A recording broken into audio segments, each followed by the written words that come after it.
It's not live, but it's lively. Welcome to the Evermore Studio. And your host, 𝗩𝗃𝗡𝗁𝗡𝗃. Welcome to Vendor Spotlight, bringing you the very best in insurance technology. We are here in the Evermore Studio, and I've had a long burning desire to get this guest on with me, but we've finally lit the fuse. He is the remix to Ignition, hot and fresh out the kitchen. Join me in welcoming, as he comes down now on the screen of wonder, Toby MacLachlan of Ignite Systems. Toby, welcome. Hi there, Ed. Thanks for having me. You're very welcome.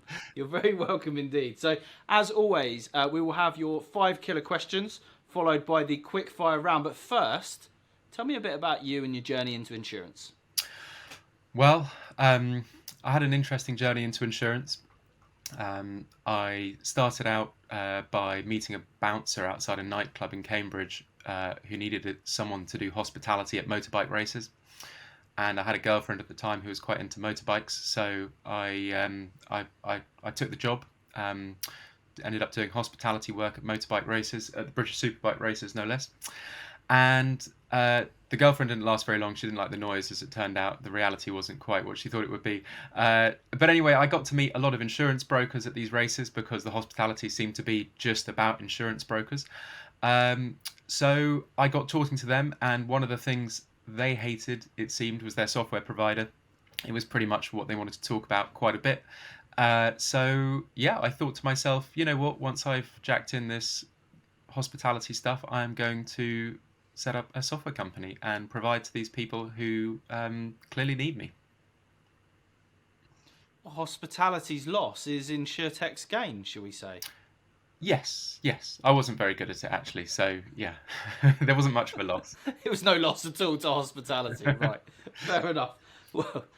Well, I'm sure you're much better at InsurTech, which brings us on to question number 1 of your 5 killer questions. What do you do? And you've alluded to it already, but what do you do and how does it help insurers, brokers and MGAs? Okay, so my company, Ignite, is an InsurTech. We license what we call a PAS, policy administration system, to mainly brokers, but also some direct to insurers and MGAs as well. And I guess what we do that's kind of good is that we bring the cutting edge stuff of a full end-to-end policy management system that you might see amongst the really big brokers out there. And we bring that to the small to medium sized brokers who want to update their sites, their journey, their customer experience. So we do everything from quote and buy through to EDI, from pricing through to price comparison. And we're really there for brokers who are fed up with all the legacy providers for policy administration systems. So yeah, that's what we do.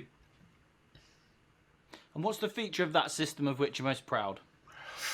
I think it's that I'm really proud when we demo it. I know that might sound strange, but it's part of my job is to go and show people our system, and it looks good. I think that's the first thing that I get proud about when I show people it.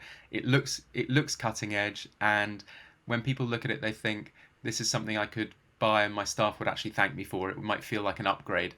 And at that point, obviously, they get deeply suspicious that there's nothing sat behind it at all.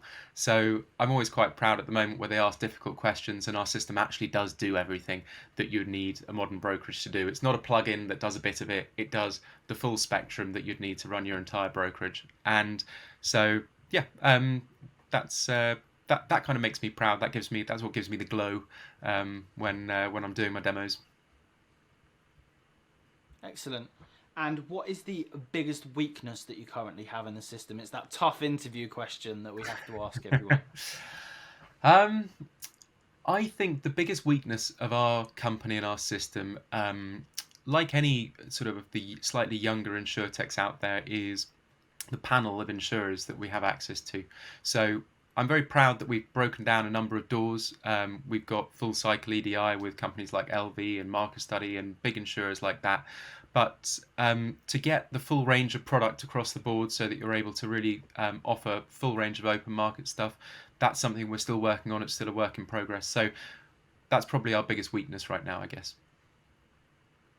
Was that unnecessarily frank? And No, that's fantastic. We like frank. We like honesty. We like frankness. We like anything where we learn more about you. So thank you for being honest on it. It's a good one. And what does your typical customer look like for Ignite? Specialist brokers. It can be car, bike, home, gadget, pets, cyber, doesn't really matter, as long as they know their market space, that they're ambitious, that they're digitally ambitious as well, that they want to create a customer experience that's exciting and seamless and automated. If they want to get onto price comparison, then that's something we very much enable. So it's brokers that are small to medium size that really want to grow, or often actually much larger brokers, and this is what we've seen in our last few clients, is much larger brokers that are stuck on a legacy platform and want to launch something new but don't want to go with this whole big bang approach. They end up launching a second product or a sister brokerage, and that's really exciting for them and for us because they get to start a clean slate. And for us, we don't have to bother with the pain in the arse the headache that is data transfer. Can be done, but it's a headache. So that's our typical customer. And I think in the future, because we automate so much in what we do, we have customer self-service modules, so customers can do MTAs, renewals, cancellations all themselves within their portal. There's less and less for the broker to do, and there's less and less of a administrative overhead. And because of that, I think we're going to see more insurers and more MGAs getting involved and going direct, even if they're a bit smaller, because you don't need the same level of infrastructure around that type of operation now. So we're already starting to see that. So our typical clients, specialist brokers, but increasingly insurers and MGAs that want to go direct. Perfect. And don't worry one bit about dropping an arse in there. We've dropped far worse into all of our other content. I like the Downsworth phrasing of it. I understand pain in the arse. That works for me. And finally, question number 5. What's the biggest success you've had in your business thus far? The biggest success. Right. Well, I'm going to cheat and give you 2 answers because there's two. Do we allow that? Yes. Yeah. Good. Go on, I'll let you have it. Thank you. So it's a sort of head and a heart answer, right? The head side of me says, well, our biggest success is in winning some really large broker clients, but really in breaking down the doors of some of the major insurers in the UK that I've mentioned. It's quite difficult to do that. A lot of InsurTechs come and go. Insurers are quite wary of it, making the investment and integrating with them, and they like to see you have lots of broker clients, and brokers like to see you have lots of insurer relationships. It's a chicken and egg. So I think one of our biggest successes is in getting those facilities with those insurers, creating the reputation and the relationships we have done. From a heart perspective, the biggest successes are the startups that we help. There are a lot of really ambitious, exciting startup companies out there. Can I name drop? I'm going to name drop. Zoom Cover. Absolutely. We love name dropping. Okay, well, check them out. Zoom Cover, Yoga Insure, Clang. Scratch and Patch, Clang. Anyway, I'm not going to go on forever, but these are startup companies with really, exciting, ambitious teams of people who've just gone and bought what they think is a great system and launched what they think is a great idea. And all of those companies I've mentioned have done blooming great, and they're going like crackers. So yeah, those are the ones in my heart I get excited about. Those are the calls I really look forward to every week, seeing how they're doing, keeping up with them. So yeah, the startups, but also the grind. It makes a massive impact on those startups, doesn't it? In terms of, you can really see that when you put something like that in, it changes the face of that business. Whereas maybe the bigger ones, it kind of impacts it, but you see it less, I think. Absolutely, yeah. We are the beating heart of their business, and that's just exciting. Yeah. Superb. Well, the excitement of that first 5 questions is now over, I'm afraid. And now we're going to move into the putting you on the spot quickfire round, which actually, for probably the first time ever, we haven't gone through these questions ever. We haven't gone through these questions together. So this really is a quickfire round of virtually, randomly generated quickfire questions. So Are you ready? Are you strapped in, Toby? Because you're going to be the first one to endure this. I am slightly as it was nervous, meant to actually. be. I'm not going to answer immediately. Good. I'm going to allow my subconscious to churn for 2 seconds, and then I'll answer. Okay. That's absolutely fine. We like to put people on the spot here. I'm glad that you're a little bit nervy. I like making people feel a bit nervous. So, question number 1: what would be your spirit animal? Dragon. I'm not going to justify that. Dragon? Why? I'm not going to justify. You're not that. going to. Okay. No. You don't need to. Everyone wants to be a dragon. No. I think we had that in the last series. I seem to remember Chris at 𝗪𝗡𝗡𝗃 mentioned that. So, question number 2: greatest movie ever made? With Nail and I. Okay, good choice. Question number 3: what's the best piece of advice you've ever received, business or otherwise? I'm not sure if it's good advice, but my dad told me that there's never a good time to do anything. And I think that's excellent advice because it stops you making excuses for stuff and you just get on and do it. And maybe that's why I'm running a company and, just cracking on and trying to innovate and do stuff. I think your dad's a very smart man.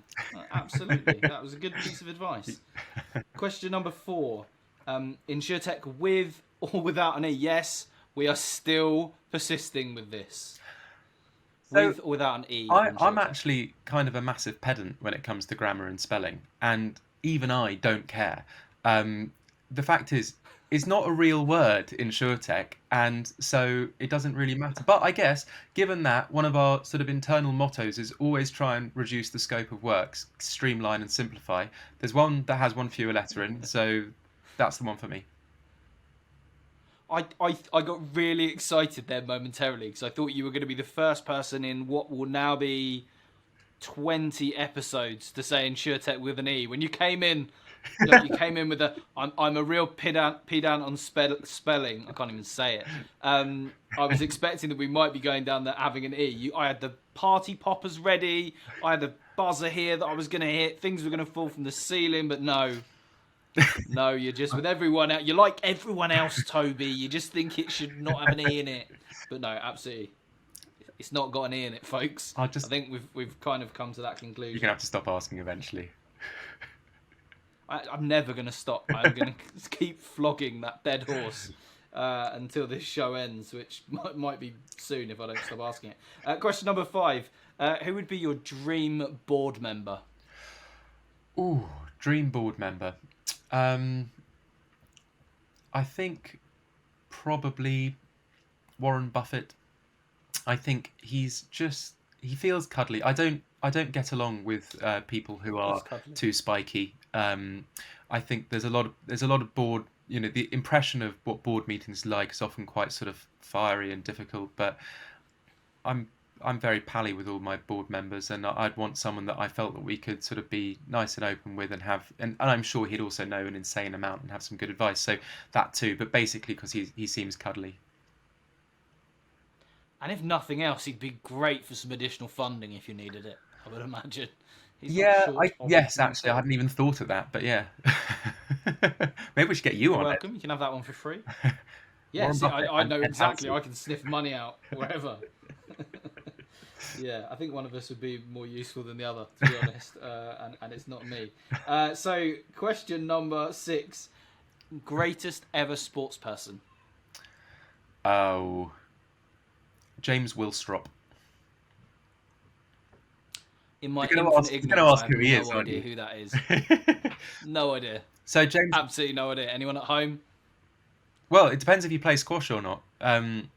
So if you do play squash, you don't, then you'll know he's a fantastic. I mean, he's not the best squash player ever, but he's just fantastic to watch, and he's just got this incredible array of trick shots, and he enjoys playing. And I watch his stuff on YouTube. Yeah.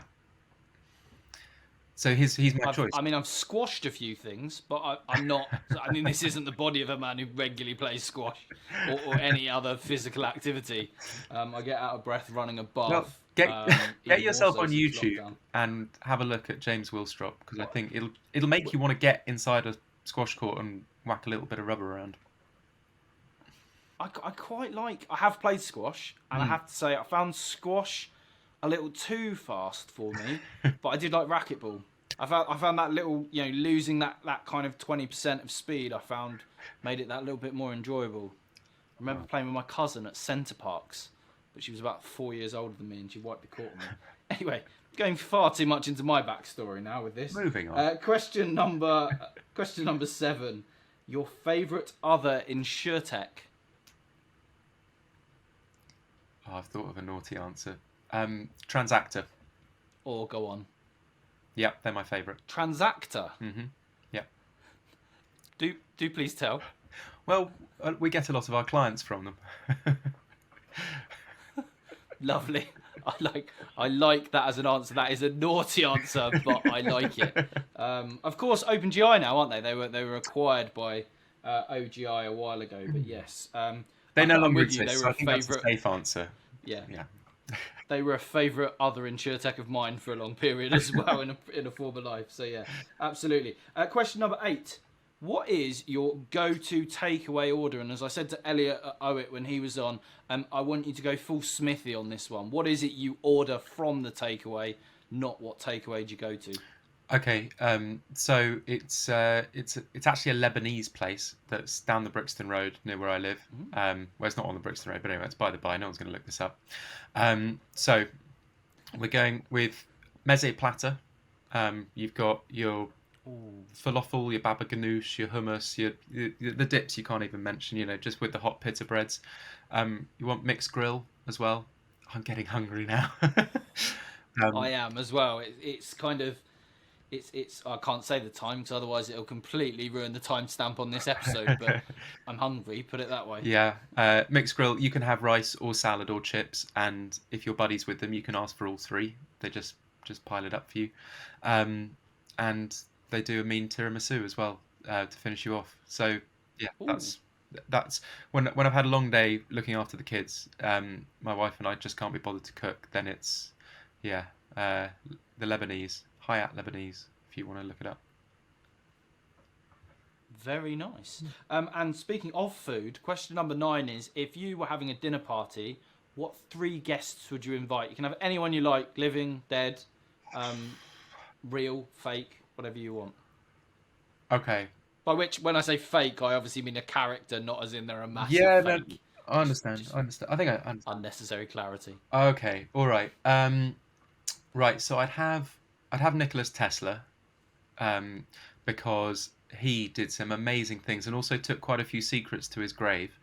And I'd quite like to ask him about those because that would be interesting. I mean, he's fascinating. So, you know what? Thinking of it, I'm not sure he spoke English, but anyway, I'm going to. It's fake. Did you know? He had a fear of human hair. Tesla. That is problematic during lockdown. Everyone's got a lot more, unless your wife has skills. Terrified. Scissors. Yeah. So my wife's doing a cracking job at home. I haven't taken. She's had to go at a fade and everything. I haven't taken the risk of giving my wife the kitchen scissors yet, but the time is coming soon. That's for sure. But anyway, dinner party. I'm tempted to say my wife, but I do have dinner with her every night. So maybe that's a cop out. I'd like my grandmother because she died recently, and I was very close to her, and I'd just like to have one more dinner with her. And I think she'd probably have a thing or two to say to Nicholas Tesla. I think they'd get on well because she was a bright spark. And finally, without anyone, I think God. Just to kind of round things off, we've got a history person, a family person, and a, I don't know, maybe real person. That would be good. I think he'd have a few answers to a few questions as well. Well, I mean, you'd hope so. The God one, I'm not touching with a barge pole. Religion is one of the things you'll talk. Nope, absolutely none. I'm going to keep that one completely just nothing. Yeah, great, God, excellent, great choice. Not touching it with a barge pole. Hopefully, my poker face is not even giving anything away because that's one of the religions. One of the things I was always taught never to talk about. So I'm gonna move on swiftly for this one. Question 10, and this is the kind of hard-hitting journalism that I know that you all tune in for. Toby, what is your favourite colour? Well, I'm colourblind, so this is a bad question. Are you? Yes, I am. I didn't know that. That sounds like this was a massive setup, but I didn't actually know that. You've avoided God, and now you've hit me with my one disability. And now I've just gone into I've just gone 2-footed in on a disability. Brilliant. Amazing. Yeah, so no favourite colour, I'm afraid. Although if you want, put me on the spot, I'll pick one. Go on, I'll have blue. just I like the way it sounds, or similar, right? Yeah, it's a nice word actually. Yeah, to make you happy. Perfect. Well, I feel like that's a really depressing way to end. That I've just literally called out something that has burdened you for your whole life. It's right. The way to end. Just break with tradition and ask an extra question. We can do an extra question if you want. Now I'm putting you on the spot. God, You put me on the spot for 10 questions. You've got to come up with another good one. Brilliant. Okay, here's a good one. You said you liked the word. You liked the word blue. Mm-hmm. I think I fed that to you slightly. That was slightly loaded, but yeah, you said you like the word blue. So, what is your favourite other word in the English language? My favourite other word. I think it is. My favourite other word has to be the most. Well, it's a compound word. I guess it's cellar door, as in the door to a cellar. Cellar door. It's the most beautiful. You say it, you'll like it. It's beautiful to say. Cellar door. I can see that. There you go. I mean, it wouldn't have been my choice, but it's your choice, and therefore it's excellent. So, thank you ever so much, Toby, for answering so honestly on the quickfire round and on the previous 5 questions. If this is the kind of content that you at home love, and why would it not be? Tell me in the comments down below. But if this is the kind of content that you love, please smash that like button, subscribe, all those things that all the YouTubers say. Just do that, and then I don't have to say it, and then you don't have to be bothered by me again. But thank you ever so much for watching. Please make sure to share with your boss, share with your union rep, share with that kid who bullied you all the way through school and I won't stop sending you Facebook requests. But for now, it is goodbye from Toby at Ignite Systems. Goodbye. And it's goodbye from me.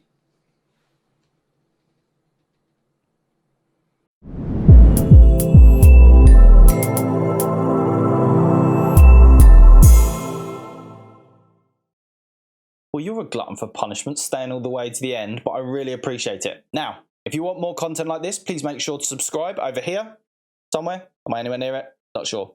Or watch one of the extra videos up here. Peace! Pretty gangster, yep. I'll be on that TikTok soon. Definitely.